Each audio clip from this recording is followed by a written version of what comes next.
पाकिस्तान से ये जो इनफ्लो आया है इसके ऊपर एक मुल्क में ब्लेम गेम चल गई है और मुझे बड़ा अफसोस हुआ। ये जो अफरा तफरी है ये इस मुल्क में वो नुकसान पहुंचा सकती है जो कोरोना नहीं पहुंचाएगी। एक स्ट्रेटजी है जो कि सिंध हुकूमत ने कराची में लॉकडाउन कर दिया है। दूसरी हमारी स्ट्रेटजी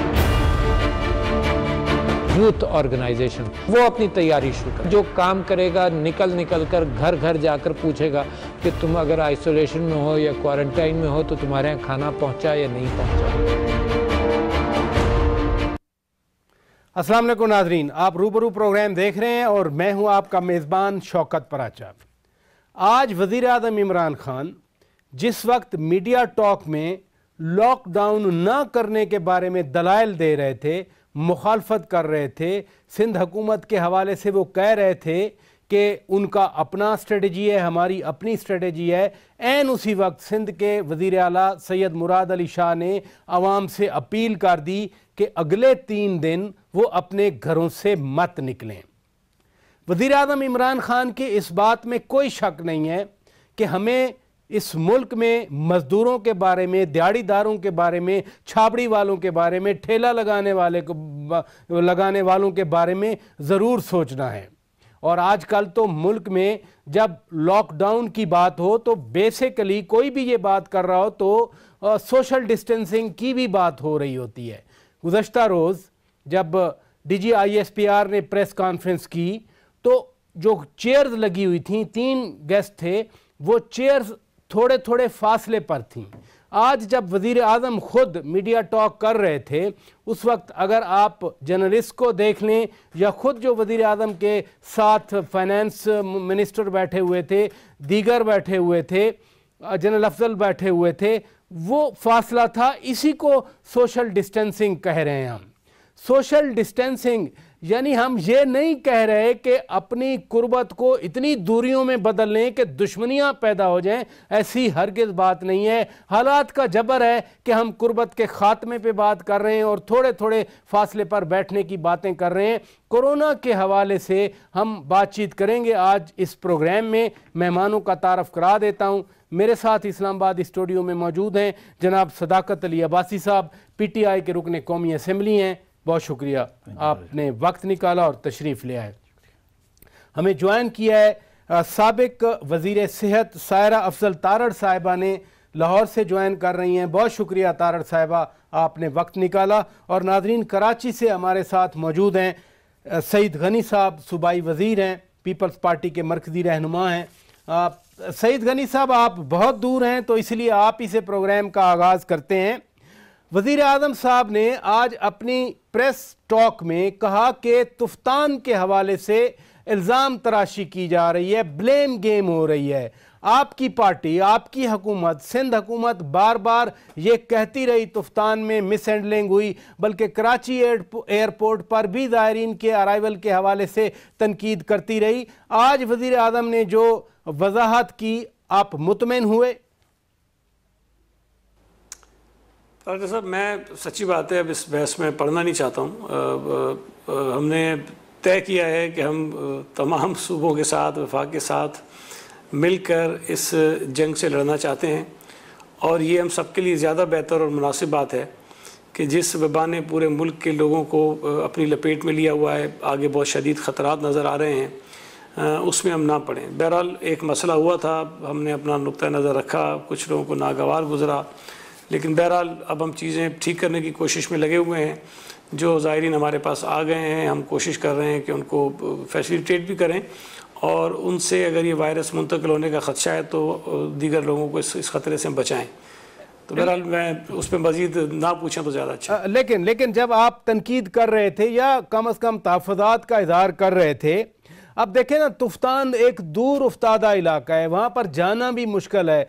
आप ज़ाती तौर पे समझते हैं कि वहाँ पहले से कोई इतना इंफ्रास्ट्रक्चर होता या होना चाहिए था? कोरोना ना आता तो शायद हम कभी तुफ्तान के बारे में इतनी बातचीत भी ना करते।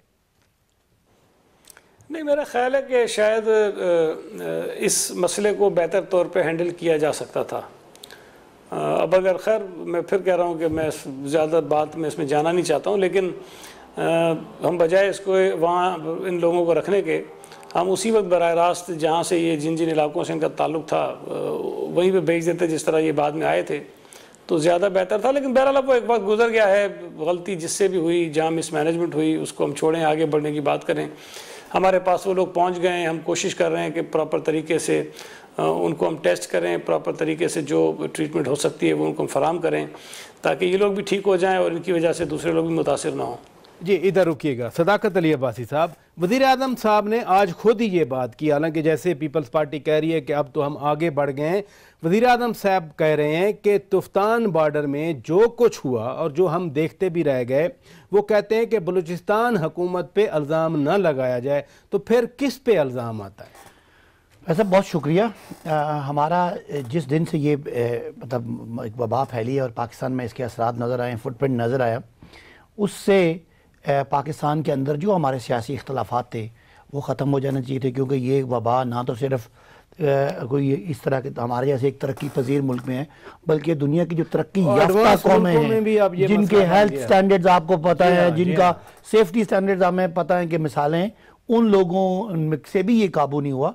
लिहाजा ये ऐसी नहीं है कि अगर कि किसी जगह पे पाकिस्तान की वसाइल कम है, पाकिस्तान के पास सहूलतें कम है, टोटल पाकिस्तान के पास बिल्कुल ये 2000 वेंटिलेटर, बात नहीं हो रही। बात ये हो रही है कि जब पता था कि कोरोना के मुतासरीन आ रहे हैं, उनको कहीं अलहदा रखा जाता, एक एक कमरे में, हम फुटेज देखते रहे, चलाते भी रहिए, एक एक कमरे में 20-20 लोग पड़े, वो कंसेप्ट ही नहीं था कि कैसे इनको हैंडल करें। देखिए बेसिकली हमारा जो शुरू में हुकूमत का जो ख्याल था, जो हमें प्रिकॉशनरी हमने किया, वो तो चाइना के साथ किया। जब ये ईरान वाला मसला आया तो आप देखें ना, वो उन लोगों को कोई वहाँ पे क्वारंटीन करने के लिए नहीं रोका था। लोग आए हुए थे फौरी तौर पे, ज़ाहिर है वो इकट्ठे ही आए थे, एक ही बस में आए होंगे ना।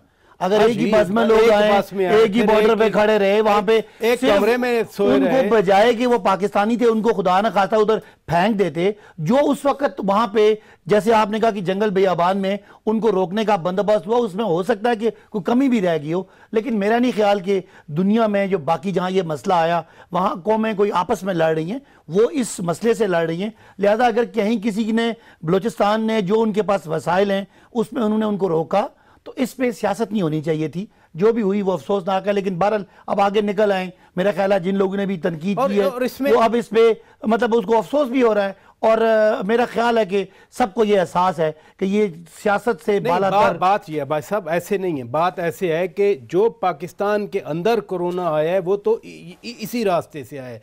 चीन से तो हमने अपने स्टूडेंट्स को भी बंद किया कि नहीं आए, उधर ही रहें। इन लोगों को हमने आने दिया जो एतराज़ कर रहे थे। ये तो उनकी अच्छी बात है कि अब वो कहते हैं कि नहीं आगे बढ़ना चाहिए। जो एतराज़ कर रहे थे उनका एतराज़ ही यही था कि जब मालूम था ये मसला है तो उसका हल वहाँ निकाला जाता, बजाय इसके मसलन कराची एयरपोर्ट पे कोई नहीं, स्क्रीनिंग का कुछ भी नहीं था, वो भी फेडरल गवर्नमेंट के। मुझे आप बता दें, आपका जो भी स्क्रीनिंग निज़ाम है क्या इटली से, फ्रांस से, अमेरिका से या बरतानिया से बेहतर है? जहाँ निज़ाम था वहाँ भी ये पहुँच गया।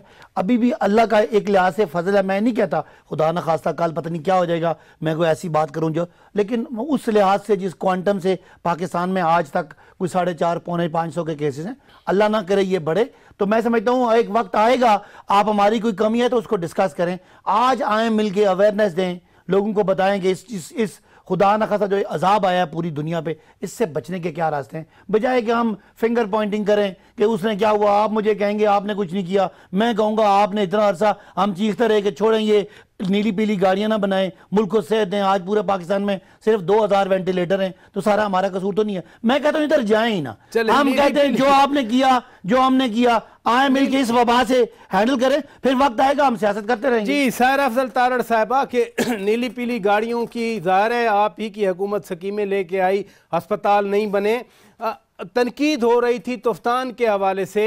वज़ीर आज़म साहब ने आज कहा, हमने सुनाया भी सही आपको भी और नादरीन को भी, वज़ीर आज़म कह रहे हैं कि ब्लेम गेम चल रही है, बलूचिस्तान हुकूमत पर इल्ज़ाम ना दिया जाए। आपकी पार्टी तो और एक कदम आगे बढ़ी, आपने कहा कि जी वो एक वफाकी वज़ीर जुल्फ़ी बुखारी साहब का नाम लिया जाता रहा कि वो गए और 5000 बंदों को पाकिस्तान में ले आए। ये तनकीद अब भी जारी है, वज़ीर आज़म अब उसका खुद जवाब दे रहे हैं। बहुत शुक्रिया पराचा साहब। आप गौर करें कि सईद गनी साहब ने क्या गुफ्तगू की और मेरी बारी अभी आनी थी, और आज भी सदाकत अब्बासी साहब ने सदाकत से काम नहीं लिया। उन्होंने आज के दिन भी ये गिनवाया कि नीली पीली गाड़ियां, ये कौन सी मखलूक है? मुझे ये बताएं कि ये कहते हैं कि दुनिया जो है वो कोरोना से लड़ रही थी और ये हम हमारे साथ लड़ रहे थे। देखें, अगर हुकूमत कुछ नहीं कर रही थी तो क्या ये हमारा कौमी फरीज़ा नहीं था कि हम इनको झंझोड़ते? और पराचा साहब, मैं दावे के साथ कह सकती हूँ, अगर आप इतना शोर ना मचाते तो जो हुआ है ये नहीं था होना। जब शाहिद खान अब्बासी ने पहले दिन पार्लियामेंट में बात की तो क्या स्पीकर साहब तो कॉलिंग अटेंशन नोटिस भी लेना नहीं चाह रहे थे? तफ्तान पे जो कुछ हुआ और जिस वफाकी वजीर का आप नाम ले रहे हैं, लोगों ने टीवी पे रिनाउंड किस्म के लोगों ने आके कहा कि हमने उनको फोन किए। मतलब ये बातें क्या करते हैं? ये कहते हैं कि उसी दिन जैसे ही कोरोना आया था हमें इनके गोद चढ़ जाना चाहिए था और इनकी तारीफें करनी शुरू कर देनी चाहिए थी और इनसे लुच लुच करनी शुरू कर देनी। ये नहीं था, ये नहीं हो सकता था। हमें नजर आ रहा था कि इन्होंने कुछ नहीं किया, लेकिन हमें नजर आ रहा था कि दुनिया में ये वबा कितनी तेजी। कोशिश तो मिलके करना है ना? नहीं, मिलके देखें, हम आज कर रहे हैं। देखें, पहले दिन से कर रहे थे। पर आचार्य साहब, जो हुकूमत होती है वसाइल उसके पास होते हैं, लीड उसके पास होती है, ड्राइविंग सीट पे वो होती है, पॉलिसीज उसने बनानी होती हैं। इमरान खान साहब ने जो कौम से खिताब किया वो क्या था? हाथ ऐसे दो दूर फासले पे। मैं ये नहीं, आज भी देखें, आज बिलावल भुट्टो साहब ने कह दिया अपनी प्रेस कॉन्फ्रेंस में कि हम मिलके काम करेंगे, तनकीद नहीं करेंगे। हमने प्रेस कॉन्फ्रेंस की, हाँ हमने प्रेस कॉन्फ्रेंस की, हमने भी कमियां कोताहियों का जिक्र किया, निशानदेही की। जो बहसीयत पाकिस्तानी, जो बहसीयत अपोजिशन हमारा फर्ज है। उसके बाद हमने कहा मिल के काम करेंगे। हमने पोलियो में भी यही कहा, इन्होंने पोलियो का भी मजाक उड़ाया। हमने डेंगू में भी यही किया, इन्होंने उसका भी मजाक उड़ाया। देखें, ये तो एक टॉक शो में कंसेंसस बिल्ट नहीं कर सकते। आज इमरान खान साहब को सारे जर्नलिस्ट को बता के कोई पॉलिसी देते ना। आज भी उनको हमारी फिक्र थी कि ब्लेम गेम हो रहा है। मैं आपको कहूं कि अगर ये ब्लेम गेम ना होता, जो कि ब्लेम गेम नहीं था, जो कुछ इन्होंने नहीं किया था, हमने वो कहा था। पंजाब में इतनी बुरी हालत थी कि लोग सर्विसेज में जा रहे थे और वहां डॉक्टर्स कह रहे थे हमारे पास नहीं है मौजूद। इनके प्रोविंशियल हेल्थ मिनिस्टर किसी टॉक शो में आज तो वजीर आजम साहब ने बार डॉक्टरों की बात की। उन्होंने कहा कि हमें वो फ्रंट लाइन सोल्जर्स हैं, उनके लिए हमें कुछ करना है। मुझे ब्रेक का कहा जा रहा है, नादरीन ब्रेक लेते हैं, ब्रेक के बाद आप वापस आएंगे। ये जो कराची में अपील की सैयद मुराद अली शाह ने, कोई हुक्म नहीं दिया अपनी एडमिनिस्ट्रेशन को। उन्होंने कहा कि अवाम 3 दिन अपने घर से बाहर ना निकलें। एक लॉकडाउन की खबरें भी चलती रहीं। इस पर हुकूमत सिंध क्या कहती है, वफाकी हुकूमत का मौक़िफ़ क्या है, अपोजिशन क्या कहती है, ब्रेक के बाद बात करेंगे। वेलकम बैक नादरीन, रूबरू प्रोग्राम आप देख रहे हैं और हम बात कर रहे हैं कोरोना से पैदा शुदा सूरत हाल के हवाले से। वफाकी हुकूमत कह रही है कि सोशल डिस्टेंसिंग करें, सिंध हुकूमत कह रही है कि आइसोलेट किया जाए। मसलन आज वज़ीर आला सिंध ने अपील कर दी आवाम से कि आप अगले 3-4 दिन बाहर ही ना निकलें। वज़ीर आज़म साहब आज बार बार कह रहे थे कि सोशल डिस्टेंसिंग हो, और फिर जिस तरह से उन्होंने ख़ुद मीडिया से बात की, जो गेस्ट बैठे हुए थे उनके दरमियान जो फासला था 1-2 मीटर्स का, यही सोशल डिस्टेंसिंग है जिसकी मैं बात पहले भी कर रहा था। ख़ुद वज़ीर आज़म साहब बैठे थे, फिर उनके साथ मुशीर ख़जाना बैठे हुए थे, हफीज़ शेख साहब, दीगर मेहमान भी बैठे थे, और जो फासला था वही सोशल डिस्टेंसिंग कहलाती है। सईद गनी साहब, वज़ीर आज़म जिस वक्त यहाँ सोशल डिस्टेंसिंग की बात कर रहे थे, एन उसी वक्त आपकी हुकूमत ने, आपके वज़ीर आला ने अपील कर दी आवाम से, कह दिया कि आप 3 दिन के लिए घरों से बाहर ही ना निकलें। तो क्या एक मुल्क में 2 पाकिस्तान है? देखें, एक तो मैं वजाहत कर दूं कि आज जो हमने कहा है या चीफ मिनिस्टर साहब ने जो कहा है वो कोई नई बात नहीं है। हमने पहले ही से बहुत सारे कारोबार बंद किए हुए हैं, बहुत सारी जगहों पर जाने की पाबंदी आयद की हुई है, स्कूल्स बंद हैं, मज़ारात बंद हैं, बहुत सारी चीज़ें हमने बंद की हुई हैं। और उसका मकसद ये था कि हम शहरियों को ये कहें कि आप अपने घरों पर रहें और अपनी जो एक्टिविटीज़ हैं, जो आपकी सोशल जो आपका राब्ता है, उसको मुनक़ता करें। लेकिन हमने देखा किसी हद तक तो उसका फ़र्क ज़रूर पड़ा है, लेकिन फिर भी हमारे इत्मीनान के मुताबिक जो टारगेट हम कर रहे थे वो हमें हासिल नहीं हुआ। अब जब अगली 3 दिन छुट्टियां हैं, हफ्ते की छुट्टी है, इतवार की छुट्टी है, 23 मार्च की छुट्टी है, और तमाम फैक्ट्रियां जो इस वक्त खुली हुई हैं जहां लोग आ जा रहे हैं वो भी सब बंद हो जाएंगी। तो हमने शहरियों से ये अपील की है कि 3 दिन की छुट्टियों में आप अपने घरों पर रहें, गैर ज़रूरी तौर पर बाहर ना निकलें। और आज ही वज़ीर आज़म साहब ने जो मुलाकात की है मीडिया के कुछ दोस्तों से, उसमें उन्होंने ख़ुद ये कहा है, मैंने किसी चैनल पर भी सुना, उन्होंने कहा है कि शहरी जो हैं वो होम क्वारंटाइन में चले जाएं। होम क्वारंटाइन का मतलब ये कि आप घरों पे रहें, अपने आप को घरों में बंद कर दें। जो वज़ीर आज़म कह रहे हैं एग्जैक्टली वही अपील चीफ मिनिस्टर साहब ने की है। इधर रुकिएगा। वज़ीर आज़म साहब बात कर रहे हैं एक आम मजदूर की, एक दिहाड़ीदार की, एक छाबड़ी वाले की। वो कह रहे हैं कि अगर हम मुकम्मल इसी तरह से हर एक को घर में रख लें तो फिर इन गरीबों का क्या बनेगा। वज़ीर आज़म इमरान खान ये सोच रहे हैं, पीपल्स पार्टी तो है ही गरीबों की पार्टी, आपकी पार्टी, आप खुद या आपके वज़ीर आला क्यों नहीं सोचते ऐसा?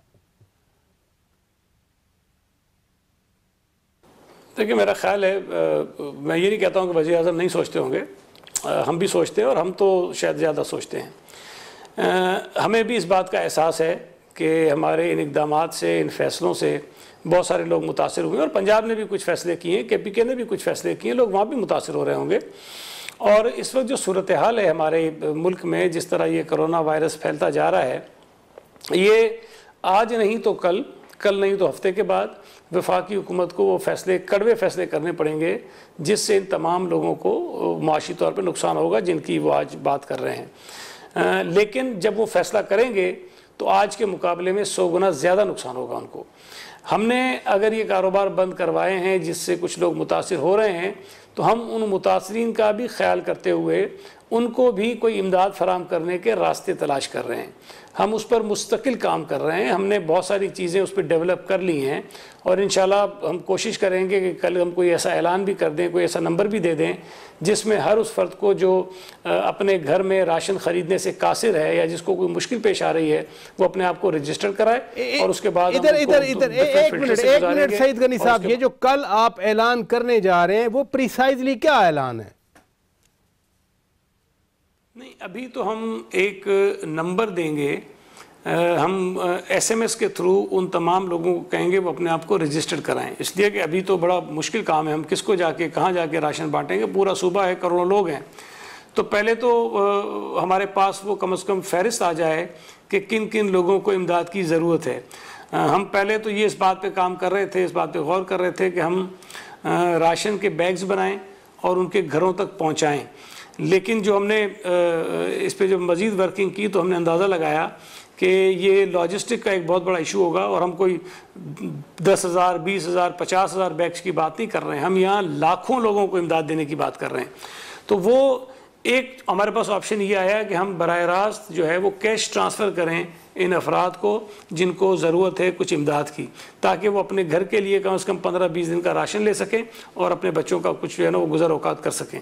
और उसके बाद अल्लाह न करे अगर इसमें मज़ीद कोई इजाफा होता है तो फिर दोबारा हम ये एक्टिविटी दोबारा कर लेंगे। इधर रुकिएगा अब्बासी साहब, घरों में लोग रहें, और वज़ीर आज़म साहब ने, मैंने भी सुना है कि उन्होंने कहा कि होम क्वारंटाइन करें, तो फिर सिंध हुकूमत जब कहती है अंदर रहें, इधर आज बहस होती रही, वज़ीर आज़म के साथ बहुत सारे सवालात किए गए, लेकिन वज़ीर आज़म साहब कहते हैं कि नहीं, हम मसलसल बंद नहीं कर सकते। होम क्वारंटाइन की जो बात वज़ीर आज़म साहब ने कही वही तो सिंध हुकूमत कर रहे हैं। नहीं, वैसा बड़ा फ़र्क है। अगर हमें वेस्ट को देखना है तो हम मगरिब को अगर हमने देखना है तो हमारा जो सोशो इकनॉमिक एनवायरनमेंट है, हमारे यहाँ जो माशरती हालात हैं उनसे बहुत मुख्तलिफ है। हमारा उनसे थोड़ा सा डिफरेंस ऑफ ओपिनियन यहाँ ये है कि हम सब कुछ बंद नहीं कर सकते। अगर बंद कर सकते हैं तो पाकिस्तान में 25% तो लोग वो हैं जो 5 करोड़ लोग बनते हैं जो दिहाड़ी लगाते हैं तो उनके बच्चे खाना खाते हैं। एग्जैक्टली।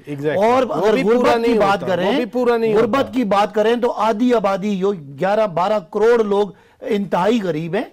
तो हम हमारे मुल्क में हम ये जो आपका ना ये जो लॉकडाउन है इसकी तरफ हम नहीं जा सकते। बहरहाल जो आपकी एक्टिविटी है, सोशल डिस्टेंसिंग वो कह रहे हैं ना कि आज जो मुआशी नुकसान आप देख रहे हैं, खुदा न खास्ता बड़ा तो फिर बहुत ज्यादा मुआशी मुल्क के पास बहुत मालूमात के इदारे हैं, हमारा पूरी एक आप समझ लें कि कोऑर्डिनेशन टीम बैठी हुई है। अगर खुदा न खास्ता हालात उधर जाते हैं तो वो किसी स्पेसिफिक एरिया को, किसी रीजन को, किसी शहर के हिस्से को बंद कर देना वक्ती तौर पे, लॉकडाउन उसका एक कर सकते हैं। जिस तरह ये है सोच, ये है ये अगर खुदा न खास्ता हालात उधर जाते हैं, अभी हमारी गवर्नमेंट ये समझती है कि हमें 2-3 बातें हैं। एक अभी कल मैडम भी बात कर रही थी कि जी आप क्यों परेशान हो। देखिए कुछ लोगों ने कल वीडियो चलाई जो ताफ्तान का नाम लेके वीडियो चला रहे थे अफगानिस्तान की, कोई इस तरह की, जो ये इस वक्त पैनिक है ना, लोग खुदा न खास्ता खौफ से बचा, खौफ जो है से बचा। वो लोग अगर खुदा न खास्ता लोग शॉपिंग करना शुरू हो जाएं, लोग अशिया जरूरिया इकट्ठा करना, मैं आता हूं, उससे बड़ा मसला है। इस पे आता हूं, इसलिए हमें अपने मुल्क के मुआशी माशरती जो एक सेटअप है उसको मद्देनजर रख के right decision at right time. मैं इस पे आता हूं। तारड़ साहबा, मैं आपकी तरफ आता हूं। क्या हम लोगों को यह कह दें कि बिल्कुल घरों में बैठ जाएं, बाहर नहीं निकलें? एक ऑप्शन है। दूसरा ऑप्शन ये है जिसकी बात वासी साहब भी कर रहे हैं, वज़ीर आज़म साहब ने भी कहा, आज बार बार कहा कि गरीब दिहाड़ीदार उनका क्या होगा। मुश्किल वक्त है, मुश्किल फैसले हैं। आप पहले हुकूमत में रह चुकी हैं, डेंगू के खिलाफ आप लोगों ने खुद इकदाम किए। इस सूरत में क्या करना चाहिए फिर? पर अच्छा, सबसे पहले तो ये कि जान बचेगी ना। वज़ीर आज़म साहब ने कहा कि वो कोरोना से बचेंगे तो भूख से मर जाएंगे। देखें, कोई भी जो चीज़ है, बीमारी है, कोई भी प्रॉब्लम है, उसका एक सलूशन होता है और आपको ये देखना है कि ये मसला जहां आया उन लोगों ने कैसे ख़त्म किया। आप मुझे इस वक्त जो कंट्रोल जिन ममालिक की मैं आगे आपको वक्फे में जिक्र कर रही थी कि आपके पास 2 तरह की मिसालें हैं दुनिया में। एक मिसाल है चाइना की, हांगकांग की, सिंगापुर की, थाईलैंड की।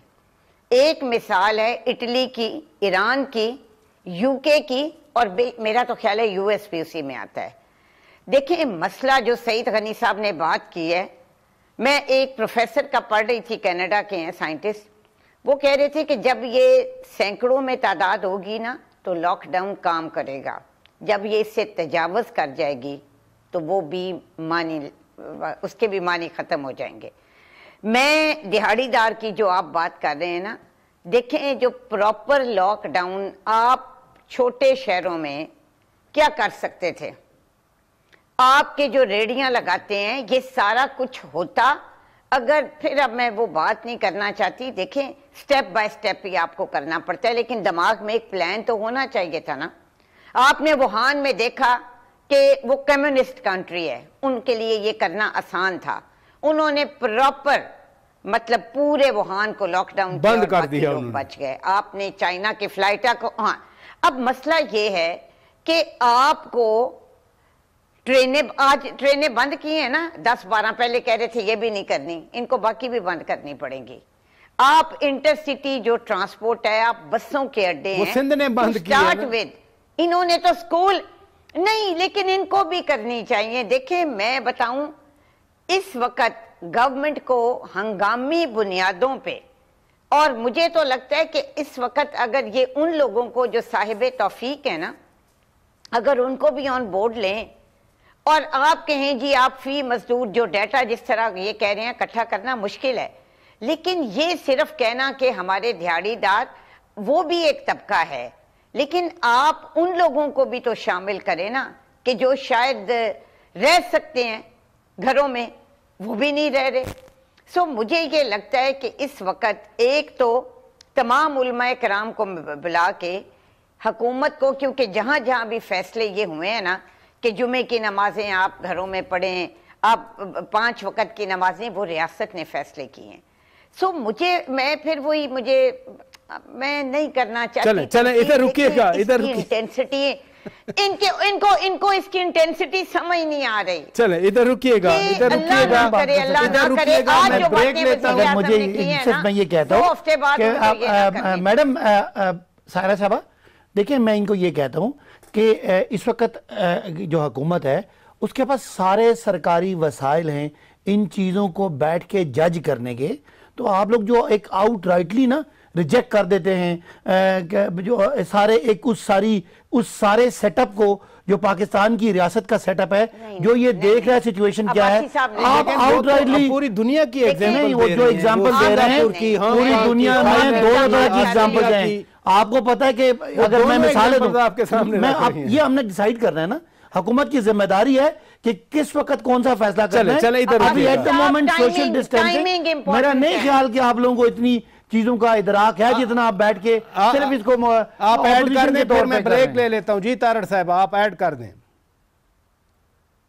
मैं कह रही हूं कि इसमें टाइमिंग बहुत इंपॉर्टेंट, टाइमिंग बड़ी इंपॉर्टेंट, बड़ी खूबसूरत आपने बात की। इधर रुकिएगा, मुझे ब्रेक लेने नाज़रीन। ब्रेक के बाद जब वापस आएंगे, महंगाई के हवाले से, मजदूरों के हवाले से, दिहाड़ीदारों के हवाले से बात हो रही है, इसी हवाले से बात करेंगे ब्रेक के बाद।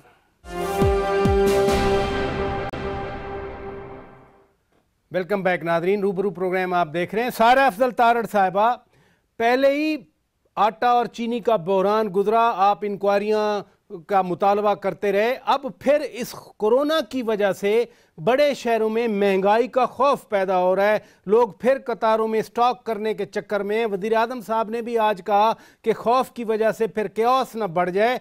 ये तो एक संजीदा मसला है, ये तो सबको सोचना चाहिए। एक्चुअली पराचा साहब, ये जब इसकी कोरोना की तैयारी में ना बहुत सारे पहलू देखने थे आपको। इसमें जहाँ हेल्थ था वहाँ इकोनॉमिक मतलब आपको वो साइड भी देखनी थी, ज़ख़ीरा अंदोज़ी। फिर मैं कहूँगी तो अब्बासी साहब मुरा मान जाएंगे कि नॉर्मल हालात में भी ये हुकूमत जो है ये ज़ख़ीरा अंदोज़ी को कंट्रोल नहीं कर सकी। आपने देखा है कि मार्केट में क्या हो रहा है।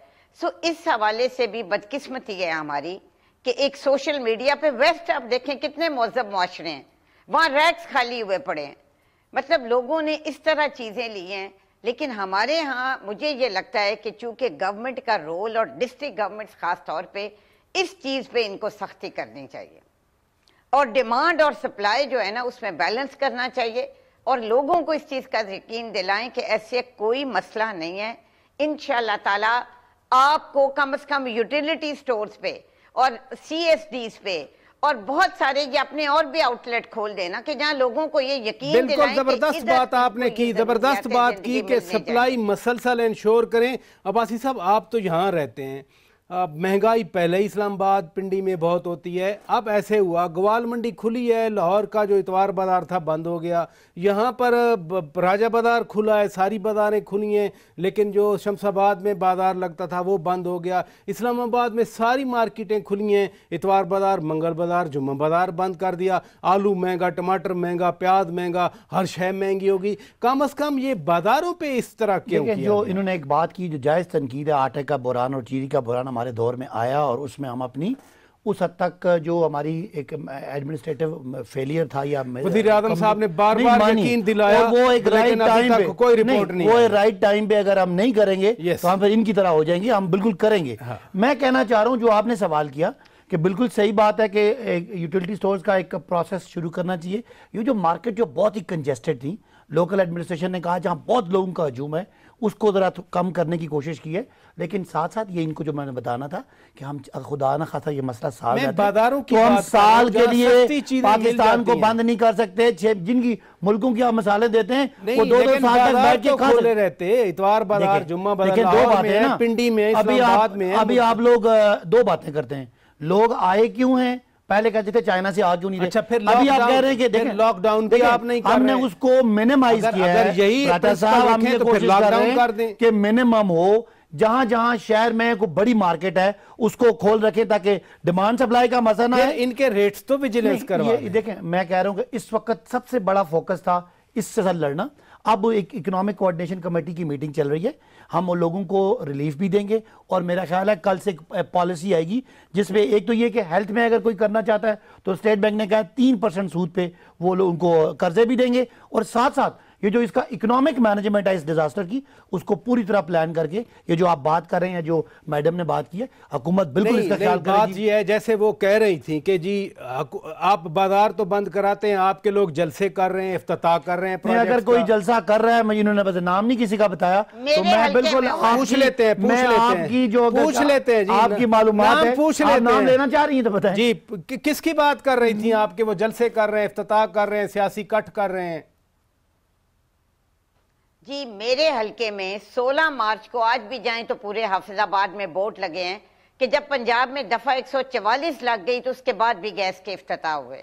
नहीं, अगर कोई ऐसी जहां पे सोशल गैदरिंग हुई है तो नहीं होनी चाहिए थी। मैं यकीन माने, आपने मुझे मेंशन किया, मैंने टेलीफोन कॉल किया, इधर रुके। ये बात जो है ये आपकी जायज है, नहीं होना चाहिए। चले इधर रुके, महंगाई के हवाले से सही एक बड़ा इंपॉर्टेंट, बाज़ औक़ात पहले से प्लान इवेंट थे, लोगों को नहीं पता था, उसके बोर्ड लगे होंगे। मेरा ख्याल है कि सईद वली साहब मैं आपकी तरफ आता हूं। महंगाई के हवाले से हम बात कर रहे हैं। कराची में 2 दिन पहले मैंने देखा, खुद सारे चैनल चला रहे थे कि आटा शार्ट है, वहां चक्की के ऊपर लंबी लंबी लाइनें लगी हुई हैं। जब आप बहुत सारे इकदाम कर रहे हैं इस कोरोना के खिलाफ, तो लीड कर रहे हैं आप लोग, अवाम की फलाह के लिए भी कुछ इकदाम कर लें। कम अज कम ये आटा, चीनी, ये वाली चीजें तो मिलती रहें, महंगी ना हो, जखीरा अंदोजों से बचाएं लोगों को।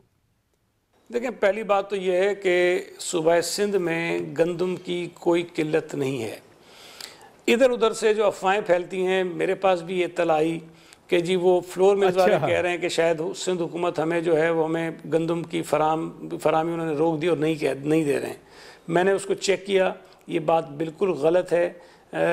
फ्लोर मिल्स एसोसिएशन का अपना एक स्टेटमेंट है जिसमें उन्होंने इस बात को तस्लीम किया है कि सूबा सिंध में ना तो ये कि गंदम की किल्लत है और ना ही गंदम की फरामी उनको रोकी गई है, वाफिर मिकदार में दे रहे हैं, बल्कि हमने तो उनको जो गंदम देनी है उसमें इजाफा किया है और मज़ीद इजाफा करेंगे। इसलिए कि कुछ लोग जो ज़ख़ीरा अंदोज़ी करने की कोशिश करते हैं, जो पैनिक बाइंग होती है, लोगों में अफवाहें फैलती हैं ताकि वो ज़्यादा ख़रीदारी कर लें, उसको रोकने की हम कोशिश कर रहे हैं। और आप देखें कि हम ये यकीन दिला रहे हैं, बार बार कह रहे हैं कि जी ग्रोसरी शॉप्स बंद नहीं होंगी, जो जनरल स्टोर्स हैं बंद नहीं होंगे, सुपर स्टोर्स बंद नहीं होंगे, दवाई की दुकानें बंद नहीं होंगी, फ्रूट बंद नहीं होगा, सब्ज़ी बंद नहीं होगी, दूध बंद नहीं होगा, बेकरी बंद नहीं होगी। वो तमाम कारोबार जिससे लोगों का रोज़मर्रा का ताल्लुक़ है, वो अशिया जो रोज़ इस्तेमाल करते हैं, ना ये कि वो बंद नहीं होंगी, बल्कि हमने उनको इजाज़त दी है कि